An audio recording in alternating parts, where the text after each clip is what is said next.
Great to be here and great to be part of a terrific panel. So I started with GE Healthcare in 2005. I came in after a 15-year stint on the telecom roller coaster. Actually worked for US Robotics as a startup. I think I was the 200th employee. And actually, in the 90s, was spending some time in Santa Clara after 3Com purchased US Robotics. So after that roller coaster ride, came into GE Healthcare, actually was pulled in, being asked to please come in. We're doing a lot of development work. The industry as a whole was somewhat immature, finding things like, not using what I call technical intelligence, not a whole lot of tools that were in place, not a lot of practices that were in place, very much a traditional waterfall type methodology. Throw it over the fence. Developers said, I don't need to be concerned about testing. That's their job over there. We had product release cycles that were as high as 24 months. And then once we went to the market, found out that the market went away. Nobody was buying this product after we made this tremendous investment after 24 months of development work. So fortunately, I had a lot of room to work with and a lot of room to be able to make improvements just because it was at that particular stage. So we did a lot of work around what we called first fixing from a test perspective. And then once we matured that area, it was really looking at the entire development process. And then once we actually got our engineering teams, where we were doing quite a bit of work on getting them very functional, getting them into Agile, getting them into Scrum, then it turned into how do you move the whole organization? Because what good does it do if we get from 24-month release cycle to 3-month release cycle if it takes your legal department to do an IP search in 6 months, right? Or sourcing to come up with a vendor qualification in 9 months. So we further then took that work to really turn the whole organization into an agile type of organization. So Robin, just quick follow-up. How many people, how many locations? Okay, so again, this is GE Healthcare. And when I first came in, I was working with about 1,000 engineers, software primarily. My role just recently expanded to 3,500 software engineers worldwide. So, if anybody's familiar with this area, right up 680 North, we just opened up a huge software center in San Ramon. We also have shops in the U.S. in Seattle, the Chicago area, which is where I relocated from recently, and very happy to be here. We have shops in Plano, Texas, Burlington, Vermont, and Boston. And then Europe, Helsinki, Sweden, Budapest. We just opened up a huge software development hub in Budapest. France continues to be a large site. We also have locations, of course, in Bangalore. Been well established in Bangalore for probably a couple decades now, as well as Beijing. Great. Sri? Yeah, so I joined eBay through an acquisition eBay made in December of 2000. And I started there as an engineer, spent many years actually reorganizing data at eBay so that it could scale for the next 2 decades. eBay, like any other company, started any other large internet company, started in the 90s. And we went through some growth at that time. And it was a bunch of technologies that we had put together to deal with much smaller amounts of traffic. So we had to go through a transition in upgrading everything at some point in time. So worked on reorganizing all of the data there for many years, but then got excited about taking the eBay technology to the next level. And over the last few years, I've been working on bringing in new methodologies, new technologies, and taking the trends that we've seen in the industry and disrupting some of them ourselves to take engineering productivity at eBay to a different level. My group at eBay is responsible for all the core and horizontal technologies that support both the eBay and PayPal businesses. This includes everything from data centers all the way up to the software middleware that the application developers use to build both the sites, and we also run them in terms of operations. So think of us as an internal hardware, software, and data center vendor, or an internal cloud vendor to the rest of the organization. it's been an exciting journey. I think like we've had, when you build something and then you want to build a next generation, there is the aspect of disruptively innovating and constructing it, but then there is the aspect of going from one to the other and managing the change. Because that's not just about the tool set that you just built, but it's also about changing the mindset and upgrading the skill set and so on.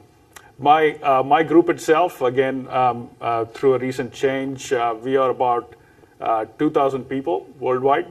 We are on total account, if I just take statistics, we are 8 countries and 43 cities, but actually 3 major countries and 6 major locations, which includes presence in Shanghai, China. And in India, we are in Chennai and Bangalore. Great, thanks. Ramesh? Yeah, hi everyone. My name is Ramesh, as I was introduced. I recently joined Mindtree, so it's not very long ago.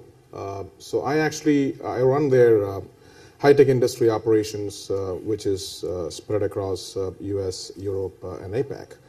So at Mindtree, my responsibility is to transform this business to the next level. So I just joined in November because we call ourselves at Mindtree as a rising star. So it's a company which has been really creating waves in the services industry, and I saw an opportunity to be a part of this organization and take it to the next level. So the team size, we are spread. Like I said, it's I manage the sales, delivery, and operations for the company, and we are spread between U.S. We have a delivery center in U.S. which is in Gainesville, Florida, and we are spread also in Europe and in multiple centers in India, and including in APAC, in Malaysia, and in China as well. So. What I'm trying to do, or my point of view on the way we work with our customers or the management philosophy is primarily just on one simple thing, which is around customer delight. So whatever we do for ourselves and for our customers, it has to be a good experience. It has to be a memorable experience. It's all around experience. I believe in enabling our customers with our service offering and make sure that the end customer at the end of the day there is a delight which gets created as a result of this. So that's a simple philosophy we follow at Mindtree, and I'm glad to be a part of this wonderful panel here and looking forward to some interesting discussions around engineering excellence. Thank you. John? Hi everyone, John Michelson, the CTO of CA Technologies, and the first time I'd had an employee badge. I had created every other company I'd worked for, and we didn't bother to have a location enough to actually need such a thing.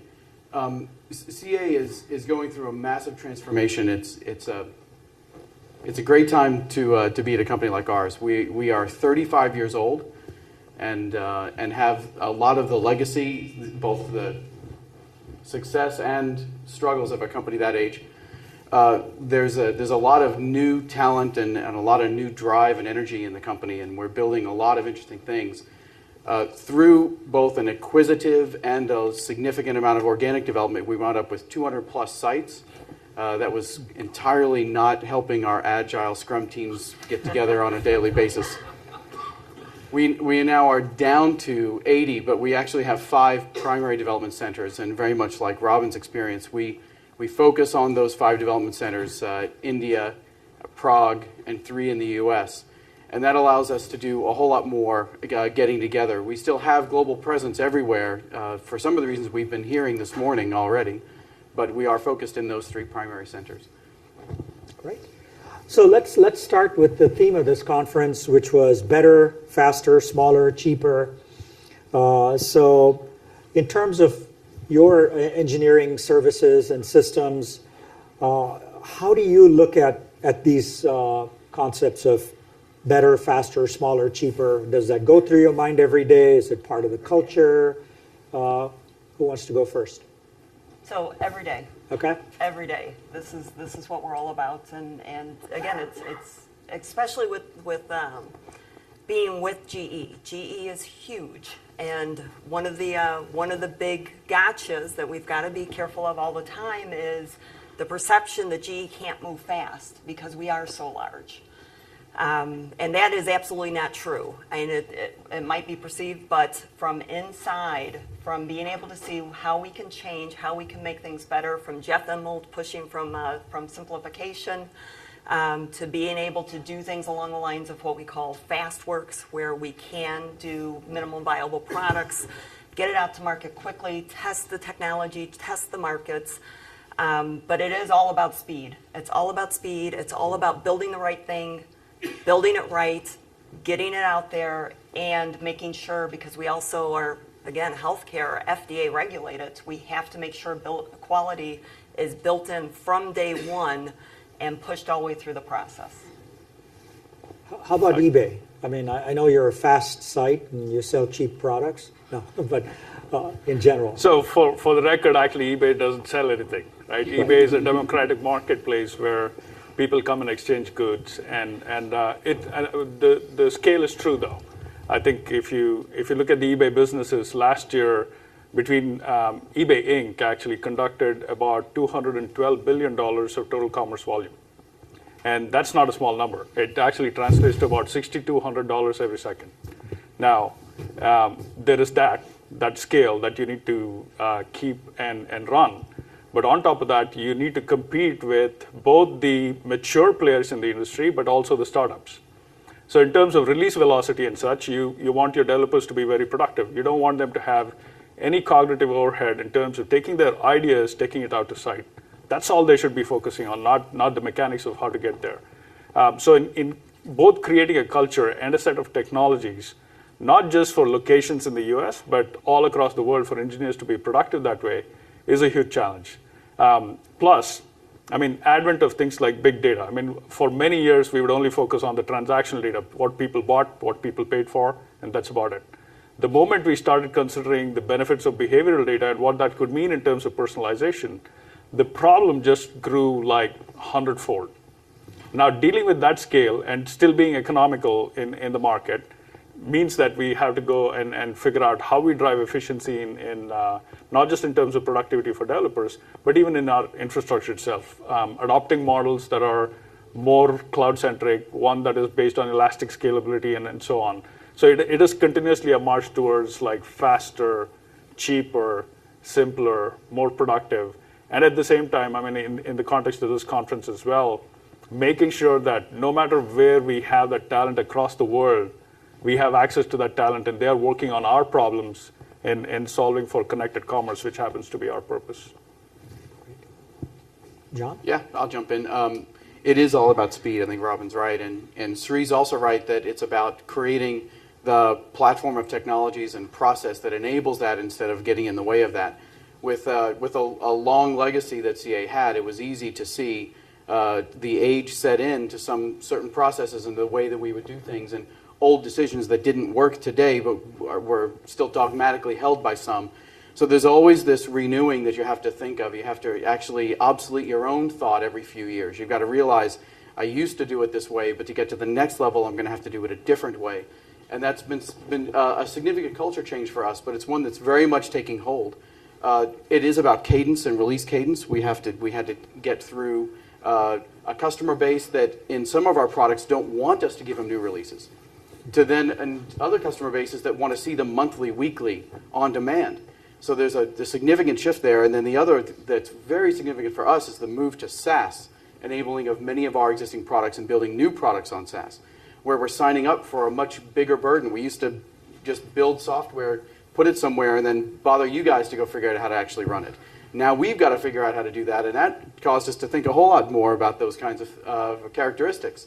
So there's introduction of speed. There's, of course, the efficiency challenges. There's and then there's the whole model of how the software operates, and all of those are things that we need to measure, and we do. There's things we need to improve on, and we have been. So I'd like to take a different stab on the relevance of global engineering and some point of views here. So I like to look at a few dimensions here, just from the perspective of how I look at it. So if you look at the distributed engineering centers or global engineering excellence, which is now becoming a norm, I don't think the question of is it relevant. The answer to that first question is it's the new normal, according to me. I mean, you've got to be working in this model if you have to actually move forward with your engineering plans. So what are some of the things which I think? I think maybe 3 or 4 points here. So one is, I think, market access. So if you go back in history, and try to find out how does global engineering centers, the evolution of that, is primarily it started with some companies trying to get into a typical market, and they were trying for business expansion. As a result, global engineering centers, came into existence, and then the whole action of, can we do something more came into play. But I think other than a market access point of view, one of the most important thing I think is the quality of talent. So if you look at the world is moving in a different direction, right? You heard sessions about, software taking control, more software content coming into a lot of these products. You talk about the storage or mobile sets or gaming consoles, the amount of software content which is coming into those products is, amazing. I mean, it's actually much more than it was. Somebody talked about the automobile and the F-16 plane and things like that, where it's millions of lines of codes. The same thing is, so those hardware-centric devices are moving into a situation, or those moving into a phase where the software content is very high. Now, what does it call for? So there is this heterogeneous and critical, or this kind of new products which is coming into this market, needs a different kind of skill sets. So you're talking about the single discipline approach is not going to help companies to actually come out of these products much faster. So they need a multidisciplinary approach. And where do you go for a multidisciplinary approach? I mean, do you actually build it in your company, or do you look for talent outside? So that's where I think the global talent availability, talent pool available across for these companies is where it's a big thing, according to me. Last but not the least, again, there is innovation coming out of this. So when you're actually having an engineering center in multiple parts of the world, what happens is that you have access to different, resources, you have access to different, disciplines. Then what happens is that innovation comes as, sometimes it comes by accident. And I can give you a very interesting example, which I know.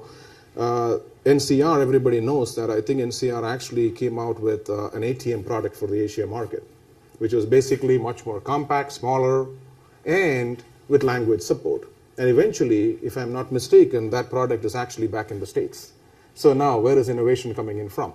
Now, you look at a network equipment services provider company customizing a product for Asian market, and eventually, it turned out that they had a customer. The first customer was in the US. So innovation is coming in, and then you are talking about, that's one point of innovation. The second point of innovation is the need of the market is different. When, probably Robin can talk about that in terms of, the spread, what they have. So there is a lot of interesting things which happens in, BRIC nations. It's no longer BRIC, it's BRICS now, including South Africa, I guess. But you look at all this, the needs are different. I mean, it's more value for money, it's more on cost. Now, how do you actually address that market? So you need to actually look at your product base, do the array of changes, what you need to do, and you need to do a lot of customization. So that actually plays. So I think that the relevance to me, it's more of a new normal. Great. Just let's see from the audience where, how many of you are just doing R&D in one location? Just one location? Hardly anyone. 2 locations? Raise your hands. Very few. 3 to 5? More than 5? Okay, so these guys are very similar to all of you in the audience. So let me ask you a question around metrics. When you have such large, complex, global organizations, what are like 3 metrics, each one you might look at on a daily basis that you kind of keep top of mind as you run your organizations? 3 things you look at every day and you go, okay, I got it. It's story point burn down, it's percentage coverage in all the test validation, and it's the percent complete to the Scrum, we do product increment reviews. We have, it's those, if you just give me 3, yeah. We're big on metrics. Yeah. There's 3. Anything else? Any other metrics? So from our side, you've got to be really careful with metrics, guys. You've got to be really careful with them because they can drive the wrong behavior, and all of a sudden you're wondering what just happened. So we're very, very selective in what metrics we pick, and John definitely mentioned some key ones. Right now, the metrics that we're finding relevant are around reducing technical debt. One of the big issues that we have right now, and this took me a little bit to figure out at GE, and why I don't know, but when you're talking to leaders in GE, if you don't put things in a manner that they understand, which is money, you're not going to get very far. So I kept talking about technical debt and how it's strangling us, and until we figured out how to actually calculate technical debt and put it in front of the leaders, we weren't getting anywhere. So now we definitely have attention. We've worked with our architectural councils to be able to come up with, there's actually like 4 different components of calculating technical debt for what we found was relevant, to be able to get those dollars in front of our business leaders, for them to start making some hard decisions about when do you actually retire a product and when do you invest to actually bring that technical debt down. So just like, if you get into debt, any of us get into debt, you go to a financial planner, what's the first thing they tell you to do? Stop using those credit cards, right? Cut them up. Get them out of sight. Stop creating the debt itself. And then what do you have to do to reduce? So we've spent a lot of time, and a lot of our metrics right now are around moving from manual testing to automation, watching our static code analysis and dynamic code and code complexity readouts, understand that those numbers are going down. Those are really the metrics that are driving us right now, is to make sure that we understand what our technical debt is for the products that we're saying we're going to keep alive. We're moving those forward. It's worth the investment to reduce that technical debt. We're watching those metrics closely to make sure that is indeed happening. Shri, what do you? What are 2 or 3 I things? think both of you folks covered the delivery, quality, cost ones pretty well, but a few that we look at, and just mostly because of the area of business I'm in, we are big about availability, which is uptime of the service that we have, and that's a very big thing. Second one is about agility, which is time to market, developers taking ideas. Can they actually roll out what they need to roll out as frequently as they want to and as fast as they want to? And that we measure in terms of hours and not even in days and weeks. So there are teams that actually roll out code 3 times a day. And that's what we want to enable, because that's the kind of competition that we have. So agility is a very big thing for us. Availability is a very big thing for us. Efficiency, of course, in terms of what is the cost per listing, what is the cost per payment, and so on. We pay a lot of attention to those things. Terrific. The next question. Yeah, please, go ahead, yeah. Can we get a mic over there? Hang on a sec. Let's get a mic.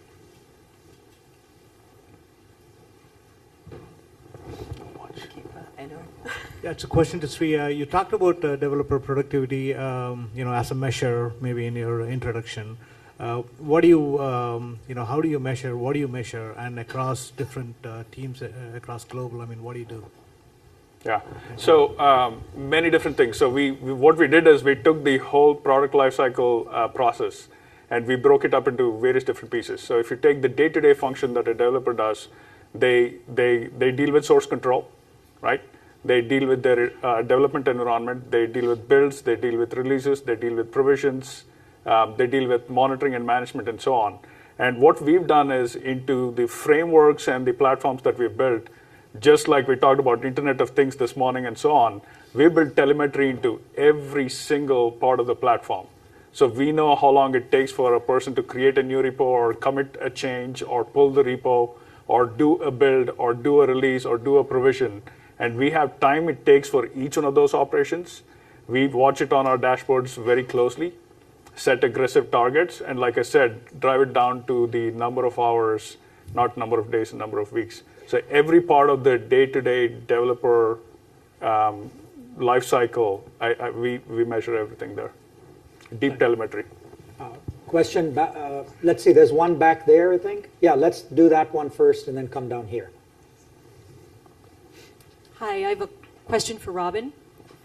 At what point because you do have to deal with regulatory agencies, at what point, you're talking about technical debt, at what point do these regulatory agencies get involved in these kinds of decisions? Is it further downstream? Do they have any sort of, are they factored in early on, is what you're talking about?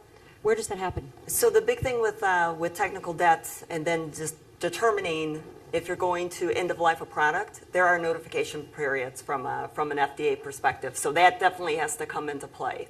But outside of that, it's really us managing our product lines and making sure that we're making the right decisions. But from a regulatory standpoint, we do have to understand what is the notification period for when we can actually say that this product is off the shelves or no longer available. So I just want to add a point to that question, which is I think most of us have to figure out how to deal with compliance. And compliance actually drives a whole lot of activity in engineering, whether it's with respect to SOX or like the fact that you're a financial organization and so on. There is a lot that is driven in engineering based on those requirements that are externally facing within the organization. That's true. Like GE Healthcare is dealing with matters of life and death, I would imagine. Right. Absolutely. Yes. So just another note on that from the healthcare side, and actually from a GE perspective, we're very matrixed. For those that aren't familiar with inside GE, we're very, very matrix. We have a whole entire arm called QARA for our quality and our regulatory organization. And this was one of the biggest things when I first came into GE, and I came in as a change agent. And this is something that's not always that easy, and again, a very big company. And some of the first lines of defense that I had to come up against was this shield that kept coming up called our quality management system. Oh no, we can't do that because it's in our quality management system that it has to be done this way. So one of the early learnings that I had was I had to figure out how to partner with QARA, with engineering, for us to be a partnership to be able to move this forward. It took a great deal of work. We've had to build a great deal of trust, and now what we've worked together on is a simplification effort, where we've taken our VP of quality and said, we want to show you something. We want to show you a requirement that was written back in 2002, which had all these shall statements, right? Everybody's familiar with those types of requirements, to our current requirements, which are based off from Epic stories to user stories, the given when then type statements, the Gherkin, where we have actually built this in from day one using our TDD and BDD, where we built quality in from day one through test-driven development, where we have all of our traceability from that Epic story all the way down, where we've automated it, so now we have our automated test suite, to actually pushing the button and getting the test results. So our VP of QARA actually sat down and said, wow, this is huge. When we went back and calculated from the simplification effort, we actually reduced overhead 40%. And this is something that we had a lot of shields go up and say, you can't do that because of our quality management system. Again, you've got to understand, yes, we are regulated, but we actually did something that was much, much better and actually improved our quality. And when auditors come in, the ability for them to actually be able to understand the traceability throughout our entire process has made a huge difference. Great. Question out here. Both GE and eBay, you talked about how quick you have become agile. It's very impressive that you're able to do 3 times a day code changes with distributed teams. How do you get around the compliance issues there? Because the compliance and auditing would have wanted much more proof that what you are implementing is truly going to work, and with the kind of transactions you have talked about it. So how do you satisfy that requirement? Absolutely. So from the GE Healthcare side, we've gone from 24 months to 3-month release cycles. And then the releases will be determined whether they're internal releases or whether we're actually going out to the market. I believe John mentioned earlier, not all customers want products every 3 months, but we make sure that from a feature standpoint, from a documentation standpoint, definition of done. It's done. It is available if somebody did push the button and say, we need to get this to the market.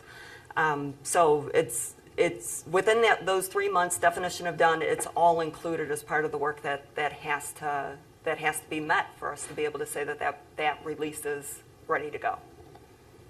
I would say for eBay Inc., it's about proportional agility. There are parts of the organization that need to roll code 3 times a day. There are ones that actually prefer to do it once in 3 months.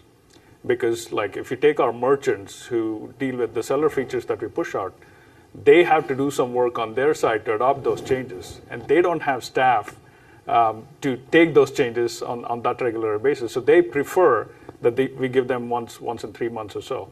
So it's proportional agility depending on the part of the site that you're constructing. So back in the billing and payment systems, it's way more controlled, right? And then in the front end kind of systems where you're rolling out a brand new campaign for some event that happened that you were not anticipating ahead of time, it's much faster. So it's proportional agility. And the controls are something we cannot compromise on. I think that's a must-have. And it's important for us as a large company and our commitment to our customers to make sure that those are respected and adhered to. Question for John, just to follow up. I know at CA you guys buy and sell lots of products and companies. How does your system work with acquisitions, divestitures, and so forth in this model? Yeah, so we start with low touch. We try not to be disruptive early on, and then we've evolved the tool chain that we use to allow acquired companies that are doing well with the tools they already have to hook into our existing product with a bus-based architecture. So the metrics that we collect are based on, we have an internal ESB that is actually the backbone of our tools infrastructure. So the metrics are understood, they plug in their existing tools. We probably have connectors because there's literally hundreds of development teams and a wide variety of tools at use. So from a development perspective, the integration is actually fairly easy. We have this classic IT challenges where the acquired usually had wide open internet connectivity and a kind of a Wild West approach to certain things they were doing, and now we lock them down and we make them have to sneak onto Dropbox instead of having to have clear access to it. But actually, from a technology perspective, it's not particularly difficult, and we even are pretty good at tracking when we lose people as a part of an acquisition because they are frustrated about working for a big old software company. We've actually gotten that very, very low. On the business side, the go-to-market side, it's quite a bit different. We integrate Salesforces, we consume the support organization, those kinds of things, and and that usually goes well, but sometimes it goes famously badly. And of course, we try to learn from those and do what we can. It's often in personalities and maturity of product and market. And coming to Ramesh, I mean, you onboard and you lose customers once in a while, rare time. How do you handle that in terms of your whole chain within the company? And what's When you you have a new customer or you lose a customer, how does that impact your process? How do you deal with that? Onboarding a customer is always a pleasant experience, and losing is not, of course. So typically, when you look at it,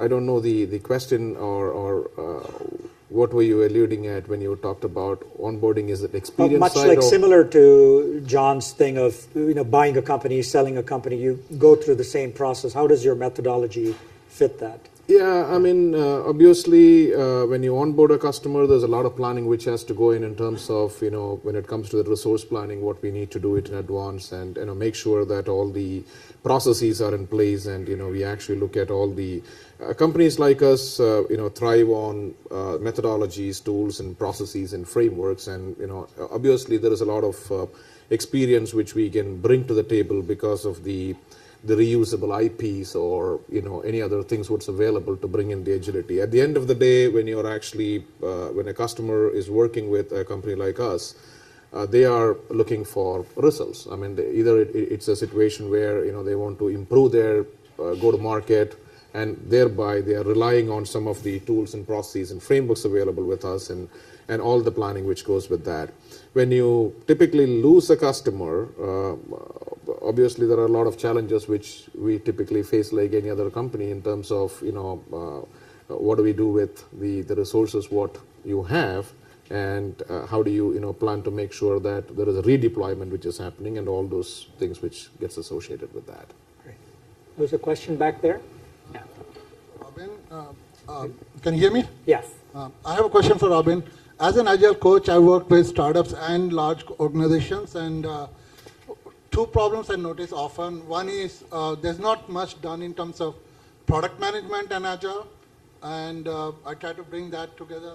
And also the collaboration between product side of an organization and the engineering side, especially as you go up the value chain. How do you deal with getting executives to kind of play on the same team and not be stuck in their own silos. And sometimes you even have different tools for development and QA, and you have to deal with a VP who's standing in your way. How do you deal with those? Okay, so a couple things. So first off, you have to have a tool strategy. You have to have a vision. You have to understand what your tool strategy is, and you have to understand what the benefits that you're looking for those tools to provide. So you have to get everybody on the same tool set, and it does take a lot of work. We go through migrations all the time, and within GE, I can tell you, I haven't ran into punch cards yet, but I wouldn't be surprised if I see them someday. So we're dealing with every kind of coding language. We've got some really old build type systems that I'm even embarrassed to say some names of.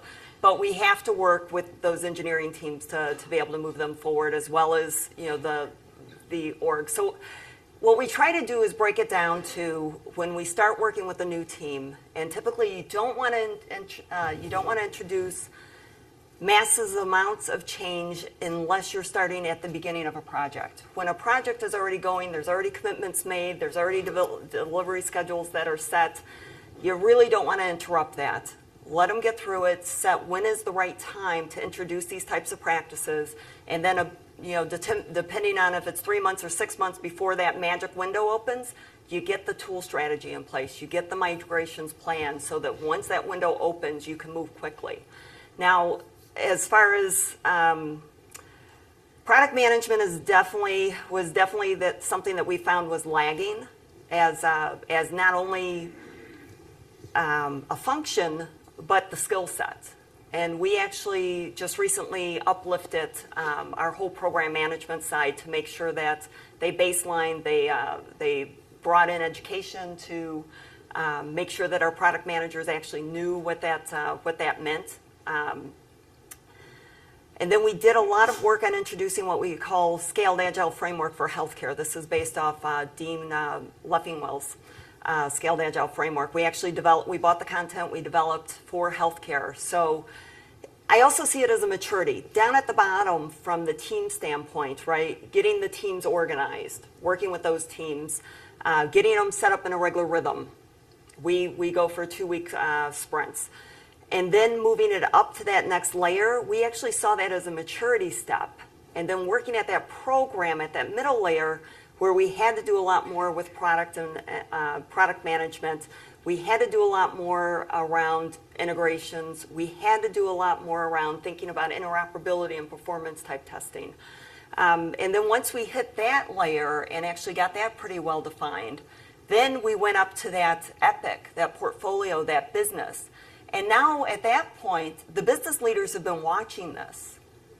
They're actually starting to reap some of the benefits of these quicker release cycles. They're seeing that we're beating our sales numbers by up to 50%. So now the leadership, when we're telling them that now we need them to look at this epic, this portfolio, from the business perspective, first off, we've got credibility, and they're seeing the value, and then they're jumping on the bandwagon. So it's, and again, something like GE, which is so large, start with your teams. Start with a product team.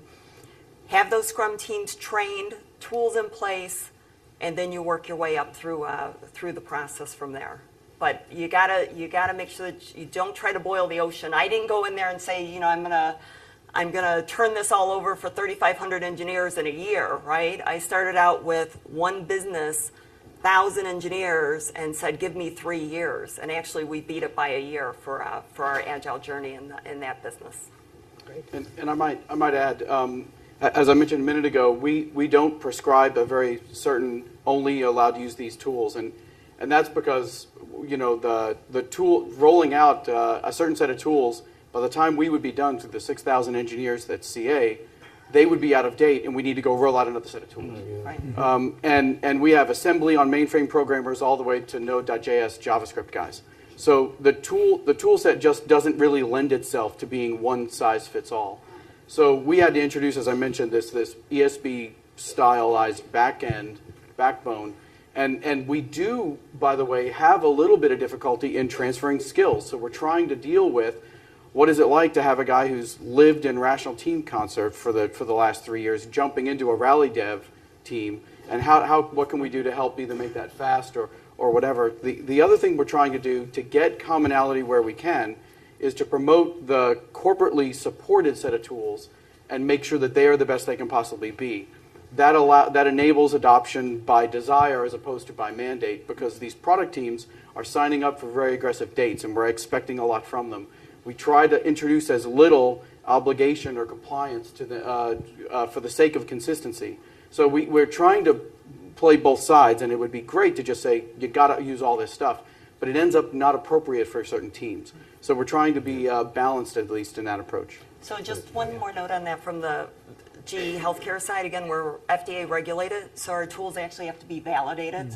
So we try to provide as large of an engineering toolbox as possible, but this is one of the reasons why we do standardize as well as reuse of code. The Software COE Center, again, in San Ramon, is the foundation is to deliver key components to all of the GE businesses that are relevant. Cybersecurity, dealing with cybersecurity, big data, analytics. For us to be able to easily take that code, we've got to be able to have commonality in our tools within our toolboxes. Question there? Hi, my name is Sandeep, and my question to the panel is, so far we have heard about the topic better and faster. So let me draw your attention to the smaller part. So what's your take on, lean product development? I think, that's something, you see that happening in your organization? Currently you all are, a large organization within a large organization, according to me. So how do you see that, spectrum changing? Generally, lean is a word, which is mainly used in a startup. So, wanted to get some opinion from you. So I can, Jeff Immelt read Eric Ries's book, The Lean Startup. Yeah. And he actually blogged about why can't we make this work for GE. Jeff Immelt actually hired Eric Ries to come into what we call Crotonville, to our GE University, created a whole course around the lean startup and what we call fast works for getting a minimal viable product out there. Whether you're testing the market or whether you're testing technology, take some risk and figure this out. One of the funny things when I came into GE, they started this program called Fail Fast, Fail Safe. And we heard a lot today about failures are, they're learning experiences. These should be treasured and coveted, and you learn from them to not make mistakes. One of the biggest contradictions that I ran into was they were coming out with this fail fast, fail safe. I had a boss walking around with a cup saying failure is not an option, right? So I'm like, okay, what's going on here? And with GE, it doesn't matter how you package the word failure, it does not go over well. Now, what does go over well? This word pivot. Oh, love the word pivot. And we're making huge, huge strides with the word pivot. We're doing this measure, learn, build. Figure it out, right? We're saying we're going up. We're coming in now where before the model was you had to know how much money you needed to ask for. You had to know how much time you were asking for. What exactly were you going to deliver for this amount of time and money? Now it's more around, this is our idea. We're going for an MVP. We're testing the market. We don't know what we're going to find out, but these are our assumptions, and let's validate those assumptions. So it's a huge, huge difference, and it's a completely different way of our leadership to think. And Jeff Immelt did a great job bringing in Eric Ries and actually creating this leadership course for our leaders, our business leaders, to understand these concepts and start creating this different way of thinking, and it's made a huge impact for us. Sri, how about you? Yeah, so the optics of a group like eBay is big, right? But internally, the mechanics are small. That's what it is optimized for. What you see on, for example, if you look at the eBay Marketplace site, it's a sum total of 4,000 different applications that serve it. It looks like one site, but it's 4,000 different applications. Now, there are teams behind those applications, and those are very small teams. Everything that we do internally is to make sure that those small teams can actually succeed. Now, that's with respect to the size of the group so that they can talk to each other, they can work with each other, they can be co-located, they can deliver together, they can build a chemistry, all that kind of stuff. Second, even in terms of how releases go to the site, we don't try to roll everything at the same time. We do. Once every 2 weeks, we actually roll the whole site out, right? But in most cases, what happens with feature delivery is it's one small release on one small application at a time, all those 4,000 applications. Everything that we do internally is to enable that small feature set to go out. We do, like this morning, a speaker talked about the experimentation. He talked about LinkedIn and Google. But this happens in every internet company. Experimentation is how we do things. It's about making sure that meritocracy thrives. It's making sure that an idea goes out, no matter how trivial it is, to test it out with a small group of users, then check to make sure it actually works, both in terms of the customer experience and in terms of revenue positiveness.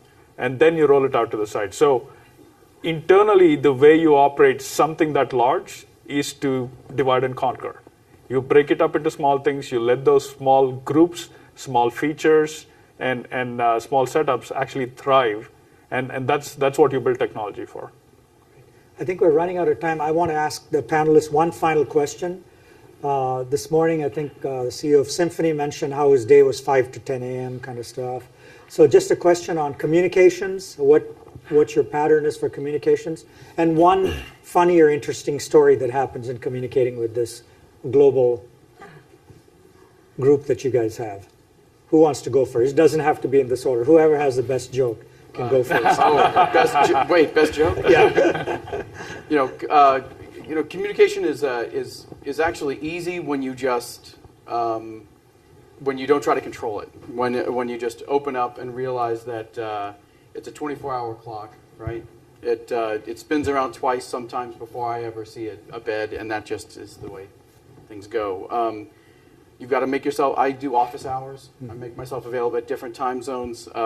One of the things that we did to improve communication to our Asia folks especially was every time we do town halls, we do 2 of them in each time zone because so many of our people were feeling slighted by getting the recorded rebroadcast of some U.S. expected audience kind of thing. So we're trying to make sure as a leadership team that we're communicating sometimes twice in 2 different time zones to make sure it happens.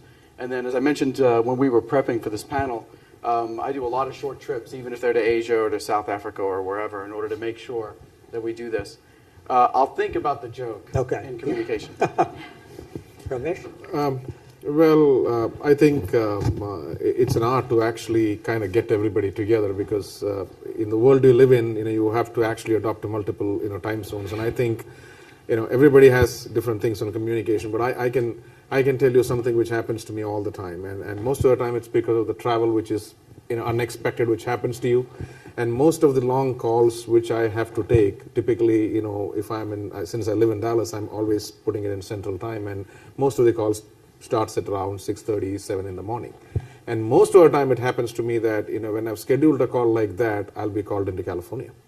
And then I'll end up taking that call at 4:30 in the morning. And it's just impossible to change it, so it happens to me. So it's actually funny when you look at it, but it's hard to do it. So I think you got to live with it. So, Sri?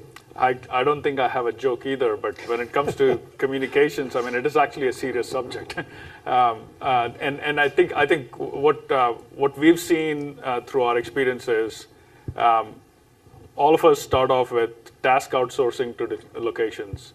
We go to project and product outsourcing, and then we go to business outcome outsourcing, offshoring, or to geo-distribution. And we've seen that it's the communication at the higher levels are effective, but the cost of miscommunication at that level is extremely high, right? So those are some of the lessons that we've learned. Don't necessarily have a joke, sorry. Okay, No problem. so all the pressure's Okay, on so me. all on. Okay. I'll give it a try in a minute. So first off, regarding communications, it's crucial. And if anything, I've been accused of over-communicating. With everything that we've been driving, it's been all about transparency and making sure that even the metrics we set, right? It's more that you can look at the metrics, but they're put there in place to strike conversation, to be able to drive conversation around what is going on, what do we need to be aware of, are we opening up, where there might be a roadblock. So communications is by far key, and I do a lot of travel as well to also communicate in person and possibly do town halls from all the various sites. Now, one thing I did learn about communications, and when I first started traveling globally, is you have to understand, you have to really listen and understand what is going on from the local side. So I was working with a team in South Korea, and I was dropped in because their products were always late or they weren't delivering. So I actually spent quite a bit of time working with this group, and then what it came down to, what they were saying, and nobody was listening when they were told or asked to develop a specific feature, what they would say is that would be very, very difficult. What very, very difficult translates into is no way in hell is this ever going to get done. So it took a little while to figure out exactly what that meant, because they didn't want to say no, right? So who has the joke? I think John I don't know has if the it's a joke. joke. Okay. It's just kind of a. Amusing. Have you ever been there? Related to communication, I end up obviously visiting a lot of sites, and we end up seeing customers and partners, and of course our own people. So more than once, but certainly actually landing here, I was in San Jose. This is several years ago. I woke up. It was a late flight in. I woke up and I think, okay, where am I and why am I here? Yes. So it took me about 5 minutes to realize, okay, this looks like a Marriott. Another few minutes later, it dawned on me, my schedule will tell me. So I go to my calendar. I was about to send a text to my assistant. Where am I and why am I here? It's like, wait, it's going to be 2 hours earlier for her. I'm in Dallas also. So I didn't want to send her a text at 4:30 in the morning. I've had to do that before. I don't want to do that. So go to my calendar. It's, that's right. I'm here to see these people, to do this, whatever. But how many times have we wound up, where am I? Not the big version of those. Hopefully we've got our hands around those. But the little version of that, where am I and why am I here? You guys have been terrific. Warm hand.